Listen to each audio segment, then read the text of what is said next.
I am not by nature a sentimental person. My name is Senvar. I hold the rank of third archivist within the Conclave's Bureau of Territorial Incidents, a body whose name sounds grander than it is.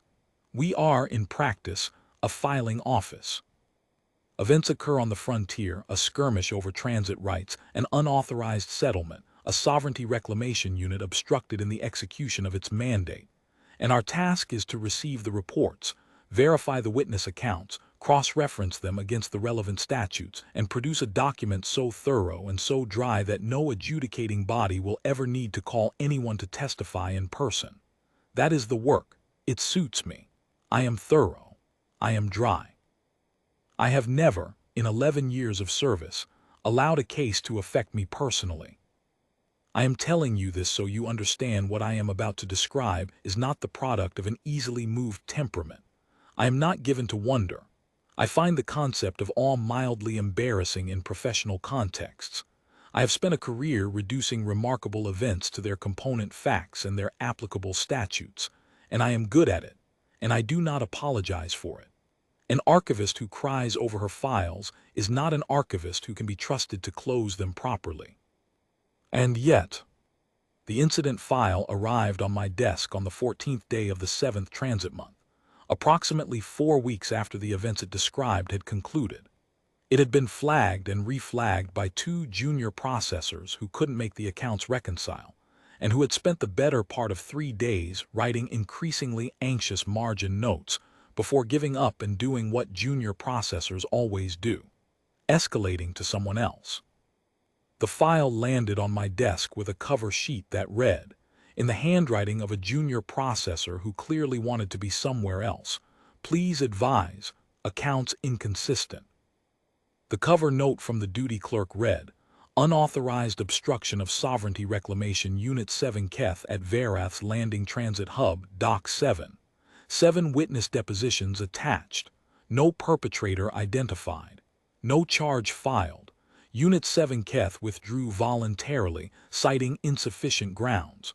Recommend inquiry." I made myself a second cup of warming broth, sat down, arranged the depositions in front of me by witness type: official, civilian, transit, other, and read. By the end of the 3rd deposition, I had forgotten the broth entirely. I will reconstruct what happened at Dock 7 from the testimonies of those 7 witnesses, in the order I received them, with my own notes interspersed where the accounts diverge or where a gap needed filling. It is the only honest way to tell it. I was not there. I never met the human. No one, to my knowledge, ever learned his name. What we have is 7 partial portraits of the same figure, drawn from different distances, in different light, by people who were paying attention to different things. A dock hand watching mooring lines, a food stall keeper counting her morning portions, a harbor warden running registry queries, a tactical commander deciding whether the paperwork gave her grounds to push. 7 people looking at the same man and seeing 7 slightly different versions of him. What assembled itself from those 7 versions, over the course of my reading, was something I was not prepared for. I will begin with the dock hand. His name was Parev, and he had worked Dock 7 at Verath's Landing for going on 9 years when the incident occurred.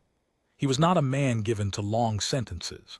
His deposition is the shortest of the 7, 41 lines, but it is also the most precise, because Parev noticed things in the way that people who work physical jobs notice things, not abstractly, but in terms of weight and placement and what was where it shouldn't be.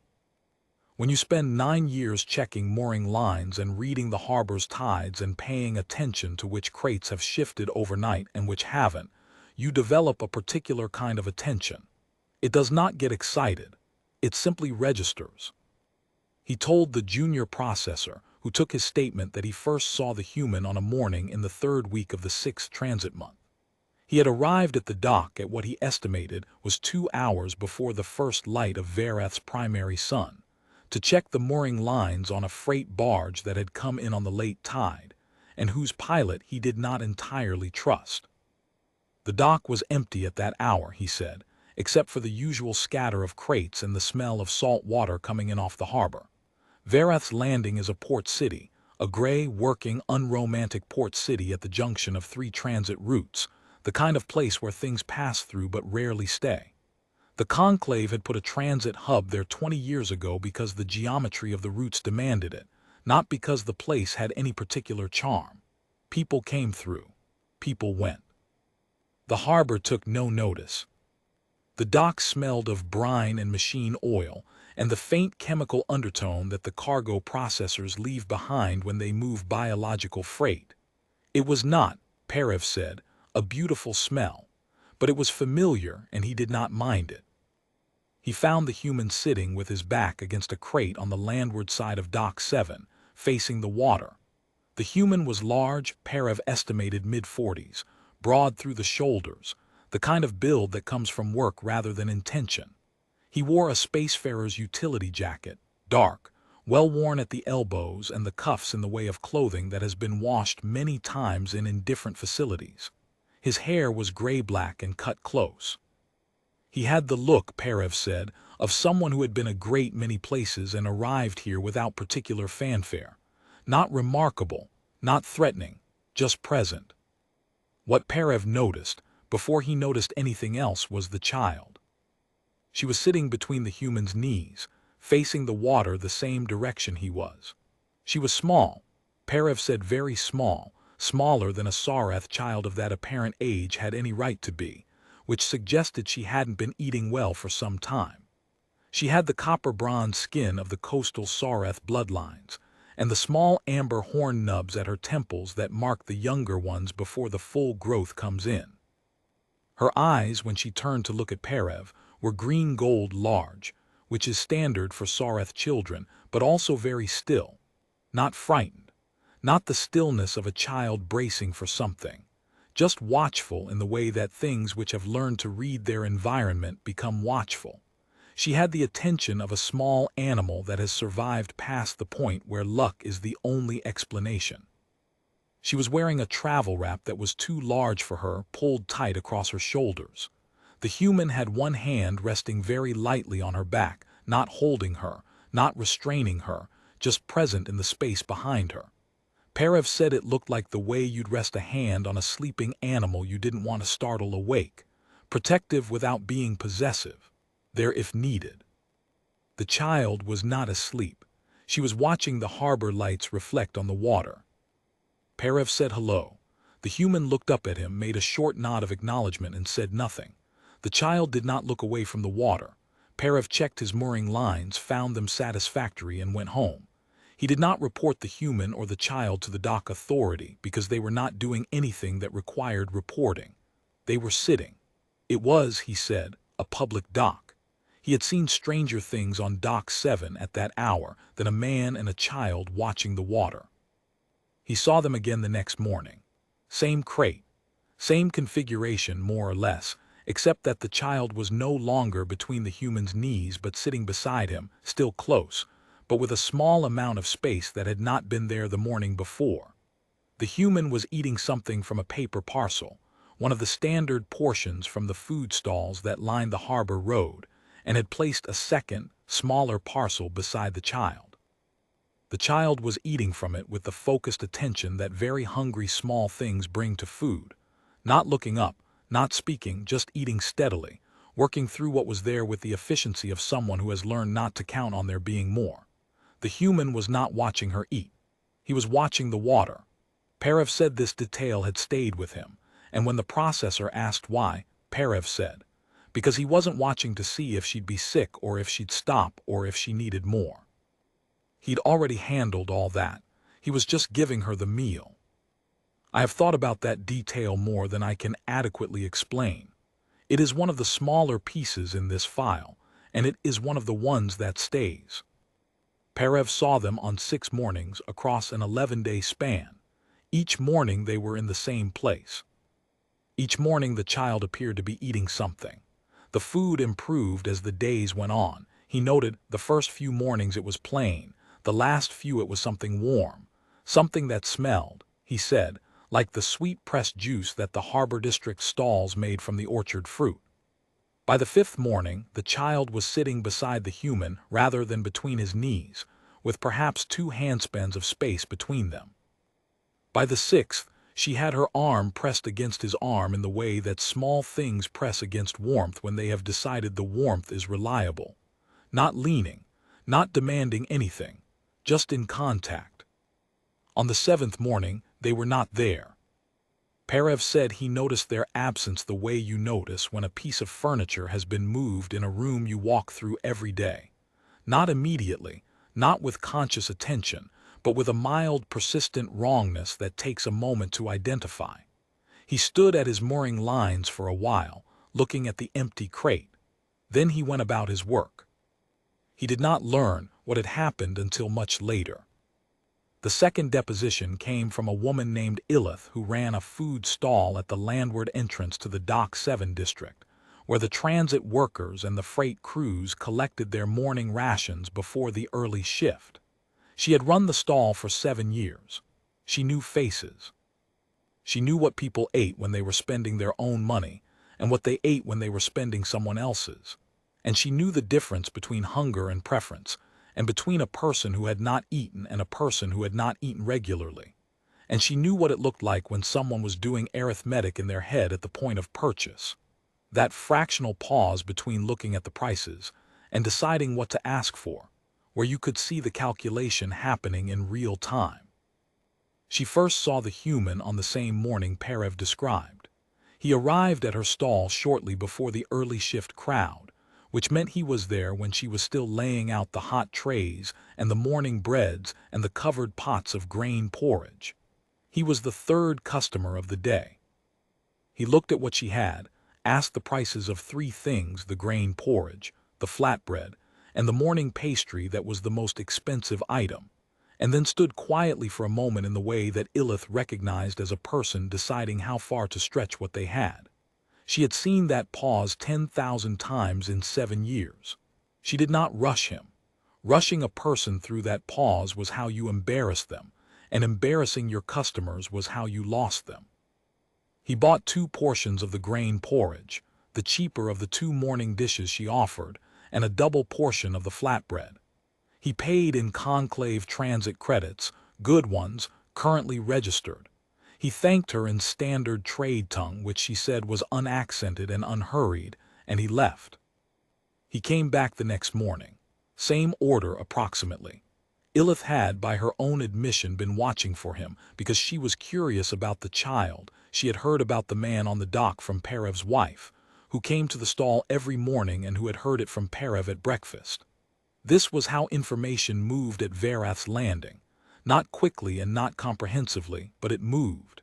Ilith asked if the child was well when he came. The human paused in the way that some people pause when they are not sure whether a question is friendly or official. She told him she had seen them on the dock the morning before and she only meant to ask. He seemed to decide something about her. He said the child was fine. She was resting. His voice, Ilith said, was even. Not warm, exactly, not the performed warmth of someone who wants something from you, but not guarded either. The kind of voice that has decided you are not a threat and relaxed accordingly. She gave him an extra piece of flatbread. She told the processor she couldn't explain why exactly, except that she had gotten a feeling about him, and she tended to trust her feelings. 7 years of serving food to strangers before dawn developed a specific kind of instinct. He thanked her, and this time, she said, the thanks felt like something a little more than courtesy. She said it felt like he was including her in something, without nomming what the something was. Over the 11 days, he came to her stall every morning. She began to set aside the better portion of the porridge, the one from the bottom of the pot, where the grain had settled and thickened overnight into something more substantial, and she began adding things without charging him for them.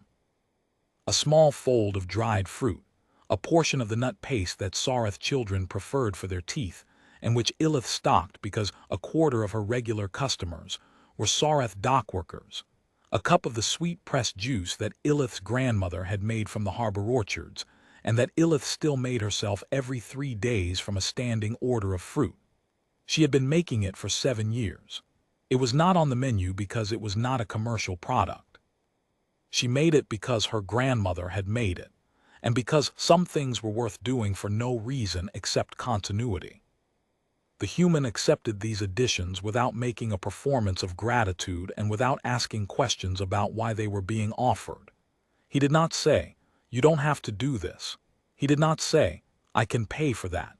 He simply received them in the way that you receive something from a person who has made a decision about you, which is to say, without argument. He learned on the fourth or fifth morning from something she said while she was wrapping the parcel that Ilith's grandmother had been Sarath, from the deep harbor district further along the coast. He did not make a comment about this. He did not ask her how she knew what Sarath children preferred. He simply took note of the information and used it. When he came the following morning, he asked whether the nut paste was better warm or cold, and whether it mixed with the fruit juice or separated. She told him, warm, mixed, in a ratio of about 3 parts paste to 1 part juice, and you had to stir it or it would separate anyway. He nodded. He did not explain what he was going to do with this information, and she did not ask. It was already obvious. By the 8th morning, he was carrying a small lidded cup of the mixed preparation back to the dock, sealed against the harbor wind, which came sharp off the water in the 6th transit month, and had an edge to it that was not quite cold but was not comfortable. Ilith said that on the morning the reclamation unit arrived, she knew before she saw them, because there was a sound to the harbor road when 6 armored bodies moved down it that was different from the usual morning traffic. She watched them come. She knew what a sovereignty reclamation unit was. Most people at Verath's landing did. The units moved along the transit routes recovering lineage assets, which was the official terminology for children of certain bloodlines whose families, or whose families' governments, had filed reclamation petitions. The work was legal. The documentation was always impeccable. The children almost never looked like they wanted to go, but the paperwork did not ask about that, and the units moved briskly, and it was over quickly, and then the dock was just a dock again, and the thing that had been on it was gone. She said she watched the unit move toward Dock 7 and she thought about the human and the child, and then she picked up her best knife. Not a weapon, she was careful to say to the processor, just her good knife, the one her grandmother had given her, the one she used for prep, and she walked to the end of her stall where she could see down the dock road, and she watched. She watched for a long time. She said she did not know, while it was happening, what she would have done if things had gone differently. She was a food stall keeper. She had a knife. The arithmetic was not favorable, but she had been standing at the end of her stall for 11 mornings watching a man decide, every single day, to stay, and she had decided something in return, and she was not going back inside until she knew how it ended. When it was over and the unit had gone and the human was still standing on the dock with the child asleep against his shoulder, Ilith went back to her stall, sat down on the low stool she kept behind the prep table, and was quiet for a while. The morning crowd was starting to come in and she let her assistant handle them. Then she made herself a cup of the pressing juice, not the commercial grade, the good one, the grandmother recipe, and she drank it and watched the harbor and didn't speak to anyone for about a quarter of an hour.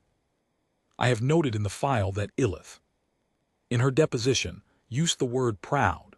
She said she felt proud, watching what happened, and she was a little embarrassed to say so because she hadn't done anything except watch and hand over extra flatbread, and also because she did not know him, and it seemed strange to be proud of someone you didn't know, like taking credit for something that wasn't yours. I noted this in the file because I found I could not, in good conscience, omit it. The Bureau of Territorial Incidents does not have a category for pride, but it belongs in the record. I also found, somewhat to my own surprise, that I understood exactly what she meant. The third deposition is unusual because it comes from a harbor warden, a conclave employee, technically, which gave her statement a different kind of institutional weight than the civilian accounts. Her name was Korath 7, which is a Veth-naming convention indicating the 7th generation of a Korath line, and she had been warden of the Dock 7 district for going on 3 years when the incident occurred. Before that she had been a warden in 2 other districts, and before that she had served a 6-year term with a transit authority in a system closer to the conclave's administrative center. She was not inexperienced. She was not easily surprised. Korath 7 was thorough in the way that harbor wardens tend to be, which is to say she had noticed the human on his first morning, and had run a partial identification query on him that returned a valid transit registration but no name, which was unusual but not, she said, unprecedented. Some transit workers registered under numerical codes rather than personal identifiers, usually for privacy reasons connected to the kinds of work that attracted privacy concerns, sometimes for reasons she didn't ask about because the code was current and clean and asking questions was how you created paperwork. She noted him in her daily log as transit resident, Dock 7 sector, unknown duration, and did not pursue the matter. She had observed the child on the second morning and run a separate query that returned nothing at all. This was more unusual. A Sarath child of that apparent age and those physical markers should have appeared in at least one registry, a family record, a ship manifest, a settlement register, a transit minor documentation. The complete absence of any record was not, by itself, evidence of wrongdoing. Children fell through administrative cracks in transit systems. She had seen it before, usually with children who had moved between multiple systems quickly, or whose guardians had registered them under identifiers that didn't cross-reference properly, or who had simply never been registered at all, which happened more often than the Bureau liked to admit on routes where the record-keeping was sparse. The absence of a record was a gap. Korath 7 noted it and watched. What she watched across the 11 days was someone who was very methodical about not being noticed without being secretive about it. The distinction is more important than it sounds. A secretive person creates the impression of concealment, and concealment attracts attention. This human was simply quiet. He occupied his space on the dock without drawing attention to it. He kept to the edges of things. He did not approach the harbor authority office, did not interact with the transit officials who moved through the district on their regular rounds, did not attempt to arrange passage on any of the vessels that came in and out of Dock 7's berths. He was present the way a crate is present, functionally, without announcement. But he was also, she noted, learning. She had watched him watch the other Sarath dock workers in the early mornings. This was easy to do. The Sarath workers were there at the same hours he was, moving freight on the adjacent berths, and she had watched him pay attention to the small things. Not the large gestures, the small ones. The specific way the older Sarath women touched the horn nubs of the children who came to meet their parents at the end of the night shift, which was a greeting gesture with an embedded reassurance, meaning, "I see you, you are counted, all is well." The 3-beat rhythm of the morning acknowledgement call that the Sarath dockworkers exchanged when they passed each other in the pre-dawn dark. The way they held food when they offered it to a child, which was different from how they held food when they offered it to an adult, lower, slower, giving the child the full option to refuse. He was not practicing these things openly. He was watching, filing, and then, without making any display of it, beginning to use them. On the 4th day, Korath 7 saw him touch the child's horn nubs when she woke from a midday sleep against the side of the crate. The gesture was not quite right. He missed the precise pressure of the 3rd beat, she said, which softened it from greeting to reassurance, which meant it said something closer to "you are safe" rather than "I see you, you are counted." It was a meaningful difference in the language, but not a catastrophic one. Korath 7, who knew the dialect, said it was the difference between a native speaker and someone who had been paying very close attention for 4 days, and the child's response was immediate and total. She went still in the particular way that Sarath children go still when something true has been said to them. Then she put her forehead against the human's forearm and was quiet for a while. Korath 7 said she had stopped walking and stood in the dock road for a moment, watching this. Then she had gone on about her rounds. She said in her deposition that she had decided, at that moment, not to file the gap report she had been considering filing about the child's missing registry entry. The gap report would have initiated a standard inquiry, and a standard inquiry would have flagged the child's lineage markers, and a lineage flag would have gone to the sovereignty apparatus, and someone there would have checked the reclamation petitions. It was a short chain of events, and Korath 7 knew exactly where it led. She said she was aware that declining to file the gap report was technically a procedural irregularity, and she noted it formally for the record with the specificity of someone who intends to own a decision rather than obscure it.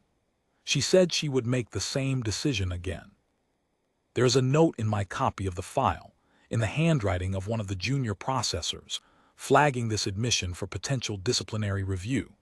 I removed the flag. I made a note explaining my reasoning, which was this. The procedural irregularity in question consisted of a harbor warden declining to initiate paperwork that would have brought a reclamation unit to that dock several days earlier than they eventually arrived. I cannot know what the unit would have found had they come earlier. What I know is what they found when they did arrive. I decided the flag was not warranted. If the Bureau disagrees with that decision, I am prepared to discuss it with whoever would like to have that conversation.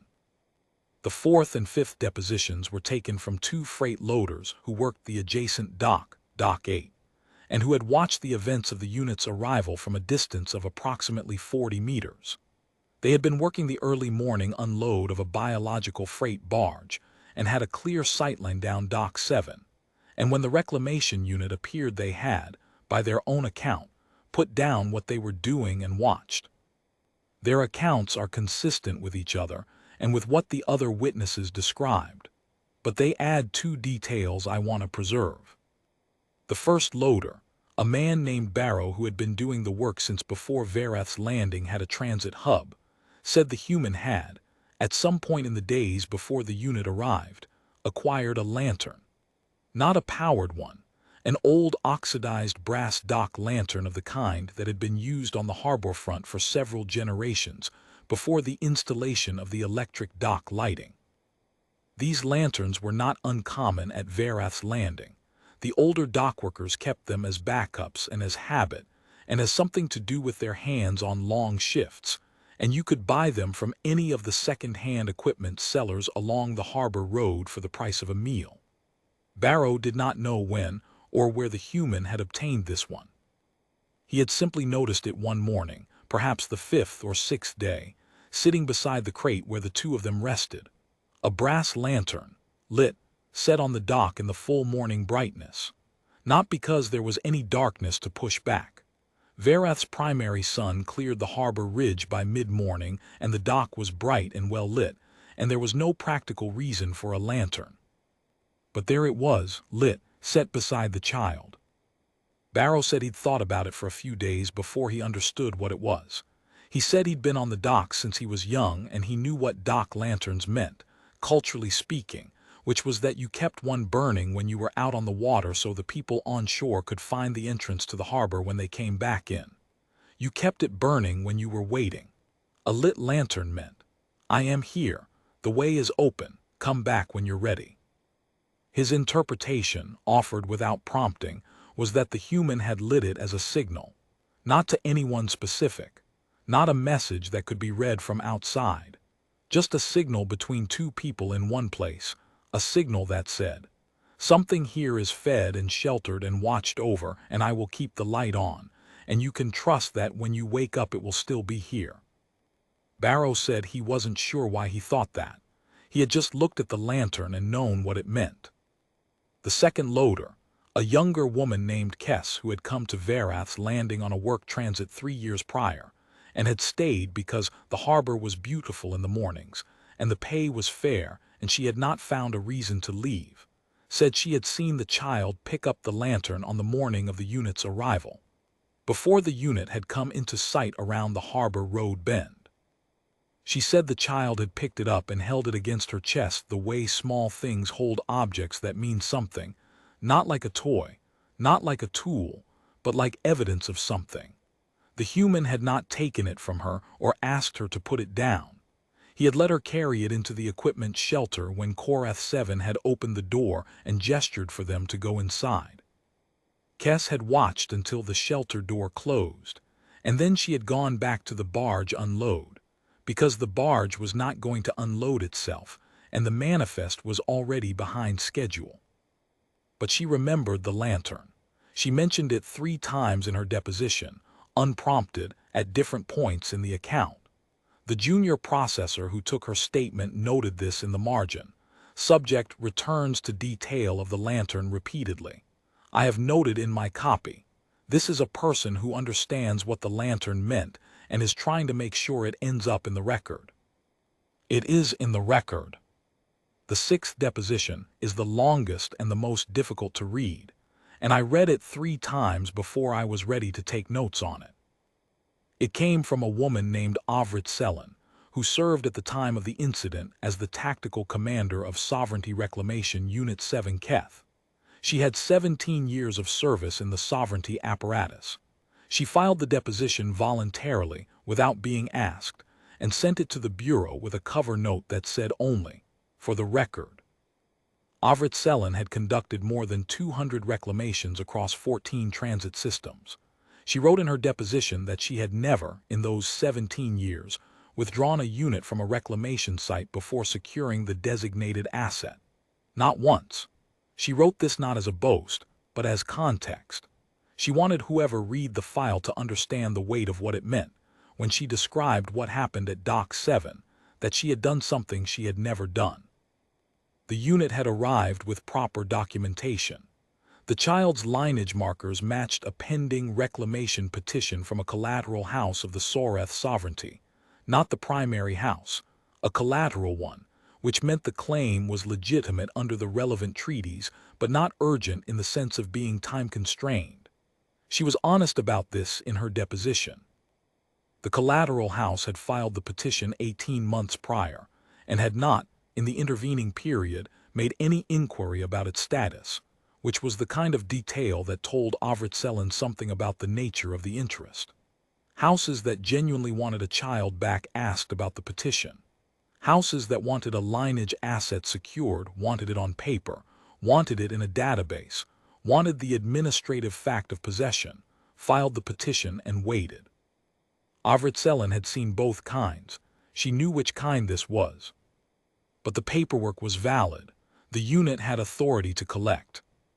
She said the human was standing at the entrance to the small equipment shelter that occupied the landward corner of Dock 7 when they arrived, not blocking it, not in a posture that the compliance protocols classified as aggressive, just standing there in the entrance with his hands at his sides.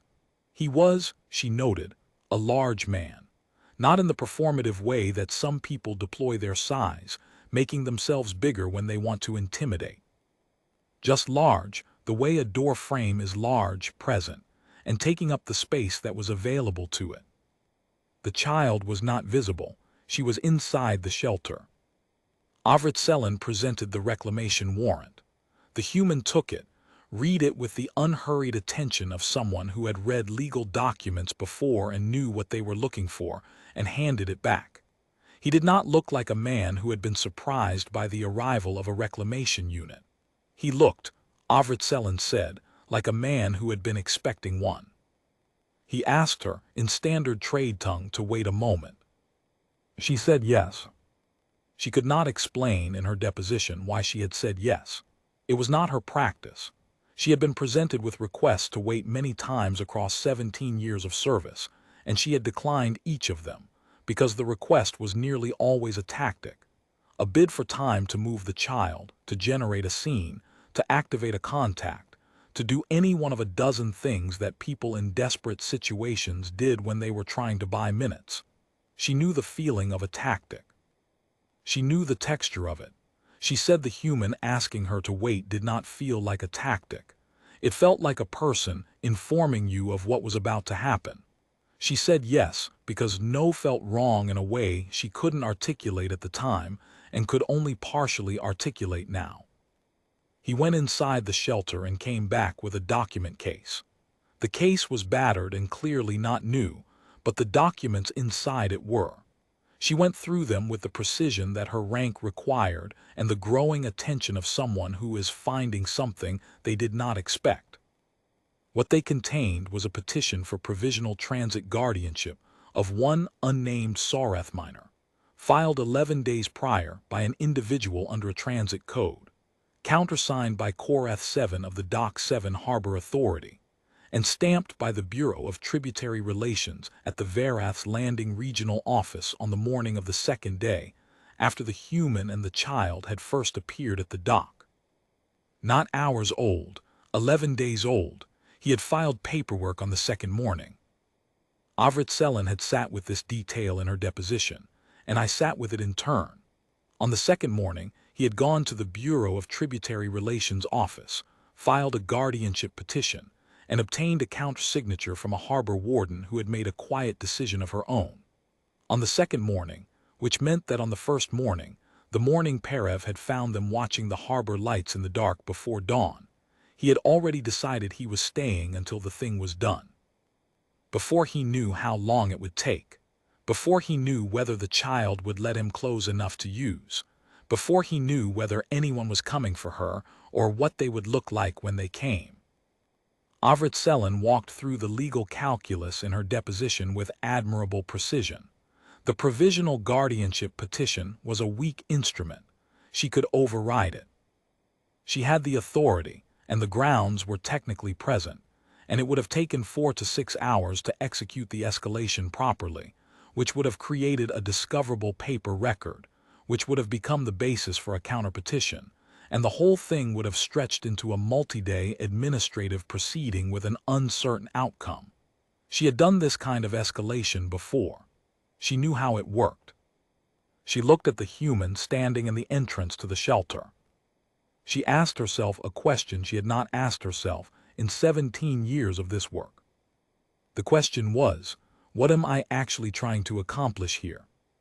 She wrote about this in her deposition with a frankness I did not expect from a 17-year sovereignty veteran. She knew what the Collateral House's petition was. She knew what lineage assets were, what they were for, what happened to them after collection. She knew that the child in that shelter was being fed and warm and was, by every evidence she could see in the space of 2 minutes, cared for.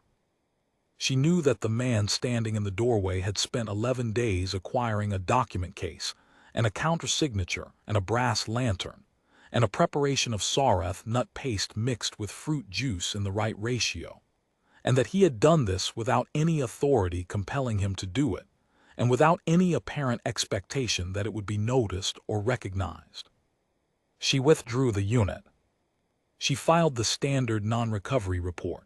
In the space marked reason for non-recovery, she wrote, "Subject not located at specified coordinates." I asked the Bureau's records clerk when I reviewed the file whether this reason code was technically accurate. The records clerk said it was defensible. I noted this in the file. Avrit submission included a second page that I initially took to be part of the deposition. It was not. It was a note, handwritten, not addressed to anyone. It read, "I have been trying to understand what I saw at Dock 7 for 4 weeks. I keep coming back to the doorway. Not the paperwork. I understand paperwork. Paperwork is my entire career. The doorway. He was standing in it and he was not going to move. Not because he was armed, though he might have been. I didn't check. I should have checked. I note this as an operational failure. Not because he had a legal argument to make, though he had one of those too. Not because he was angry or righteous or performing anything for our benefit.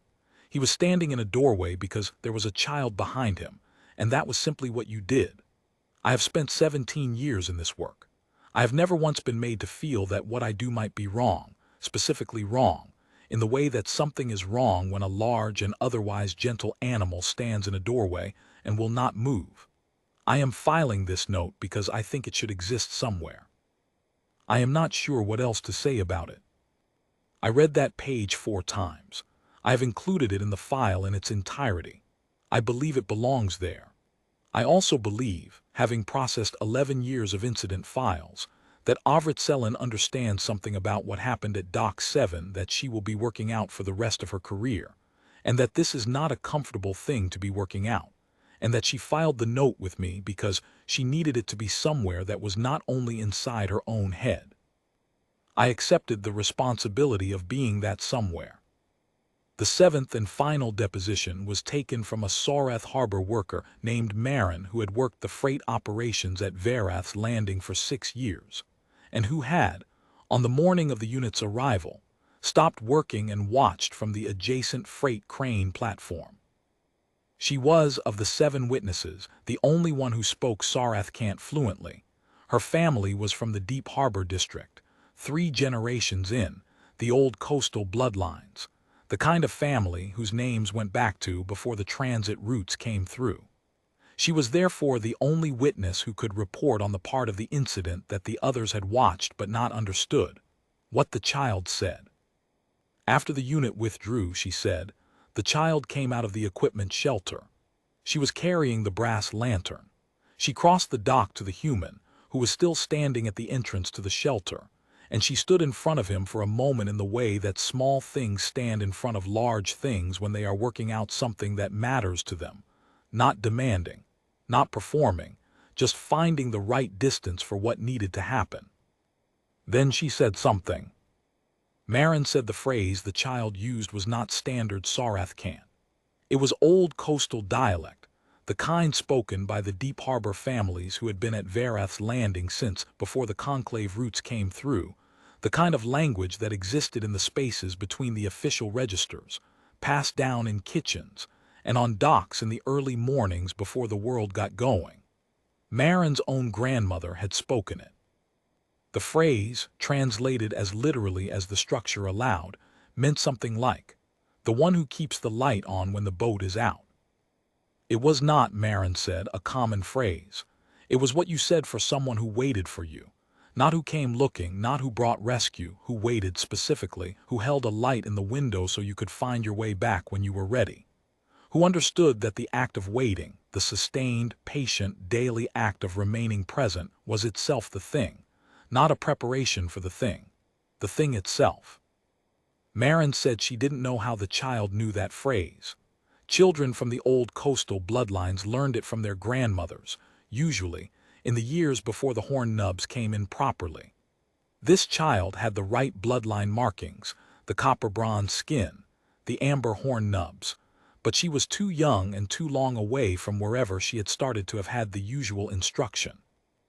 Marin's best guess was that the child had heard it somewhere, from someone, in a kitchen or on a dock, the way old words get passed between people who are in the same place at the same time and don't have a common language for the important things. Or she had known it already from before, and had been waiting for someone to apply it to. Marin said the human did not respond with words.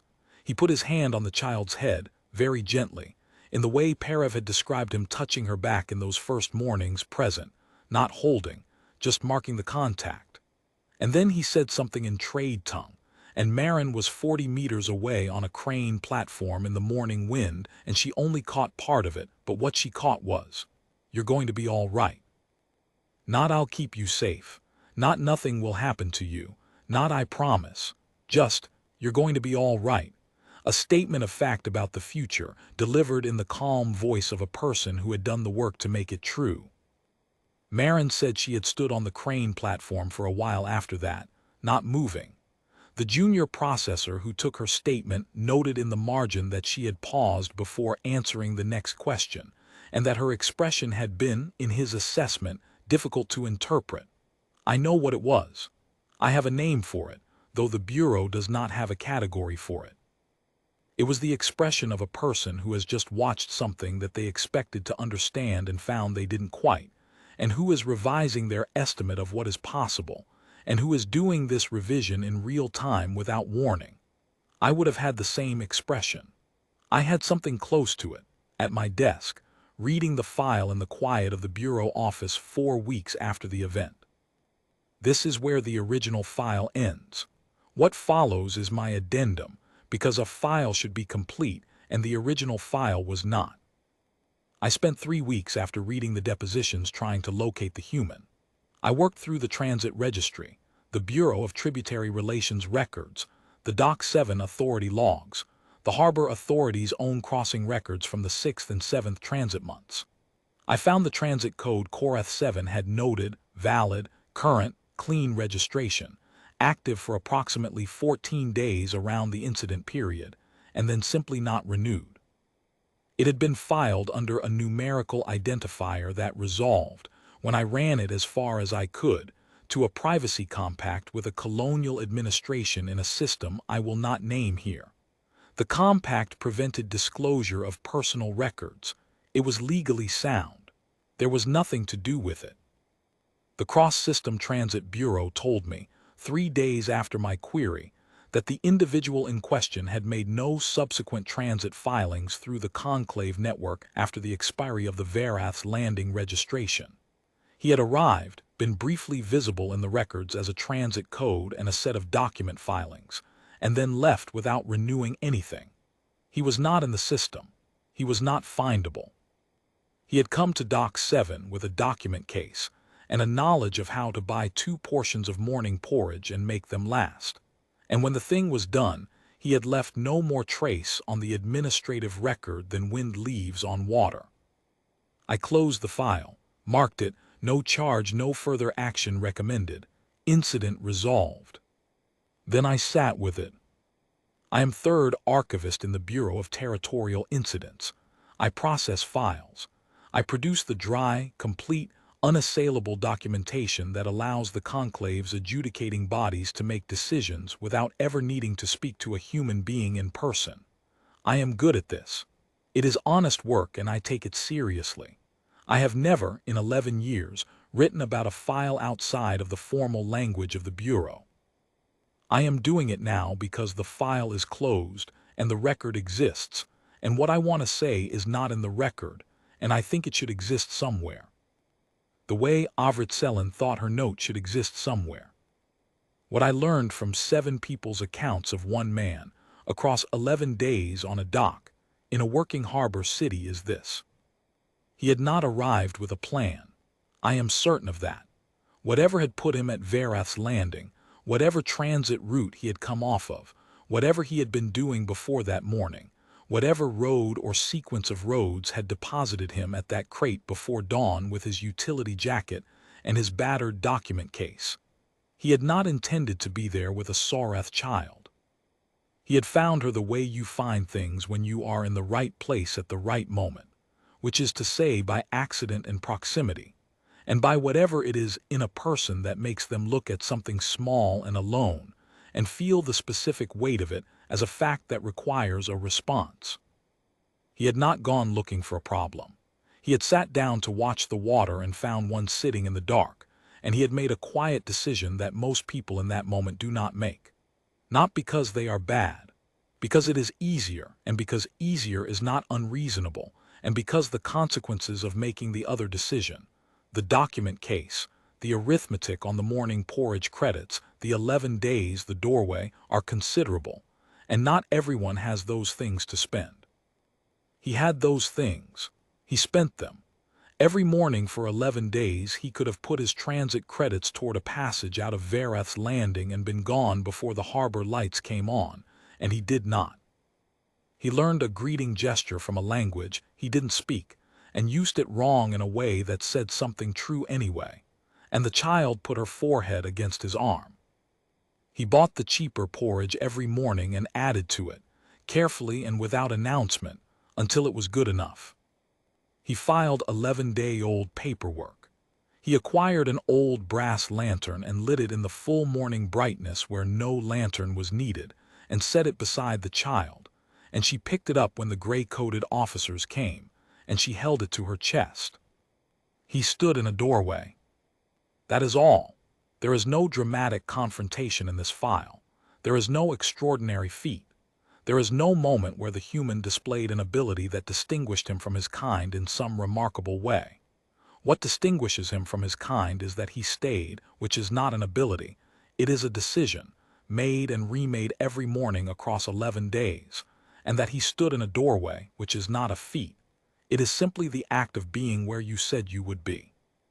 In 11 years of processing incident files, I have read accounts of humans doing extraordinary things, humans who fought when they should have fled, humans who negotiated outcomes that should have been impossible, humans who endured past the point where endurance made physiological sense. I have read those files and found them impressive and moved on. This file I keep returning to. I have read it, at the time of this writing, 9 times. I think it is because the other files are about humans doing things no one else would do, and this file is about a human doing something that anyone could do and almost no one does. The gap between those two things is where the file lives. It is not comfortable to sit in that gap. It is also not possible, having read the file, to pretend the gap is not there. I have one more thing to record, and then I am done.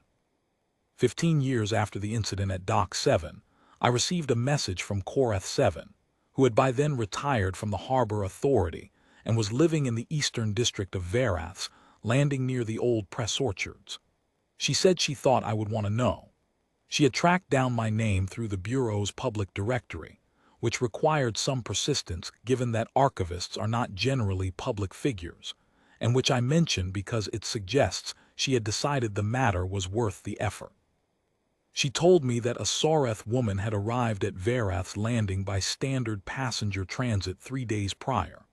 She was young, Korath 7 estimated mid-20s, though she acknowledged she was not expert at aging Sareth faces now that her Veth eyes had acquired the flatness of the old. She had the copper-bronze skin of the coastal bloodlines and the full horn growth that comes in after adolescence, mature and well-formed. And her eyes were green-gold and very still in the way that Korath 7, reading over my notes 15 years after she had first seen them, recognized. She had arrived alone. She had not registered a local address. She had come to the Harbor Authority office and she had asked, in standard trade tongue, a single question. Did anyone here know a man who used to sit on Dock 7 a long time ago? He was large, she said, gray-black hair. He had a document case. He bought his porridge from the stall at the entrance to the district. Korath 7's former colleague, who was minding the office that morning, did not know. Korath 7 had stepped forward and said she did, a little. She knew his transit code. She knew the outline of him from the depositions and from watching, across 11 days, from the distance of a harbor warden's professional rounds. She told the woman what she knew. The woman listened. She was quiet for a moment. Then she asked if Korath 7 knew where he had gone after Verath's landing. Korath 7 did not know. I had tried to find that out years ago and the Privacy Compact had closed that road. I told Korath 7 this in my reply. I also told her what I had learned and not been able to go further with, a colonial administration, a system I could not name, no subsequent transit filings. He had gone somewhere and stayed there, or gone somewhere and stopped using Conclave Network Transit, or gone somewhere and simply ceased to be findable by the means available to a third archivist in the Bureau of Territorial Incidents. Korath 7 replied that the woman had seemed to already know something of this. She had not appeared surprised at the absence of a record. She had thanked Korath 7, and then she had gone down to Dock 7, and Korath 7 had followed at the distance that old habit and old curiosity demand when you have been a harbor warden for 20 years.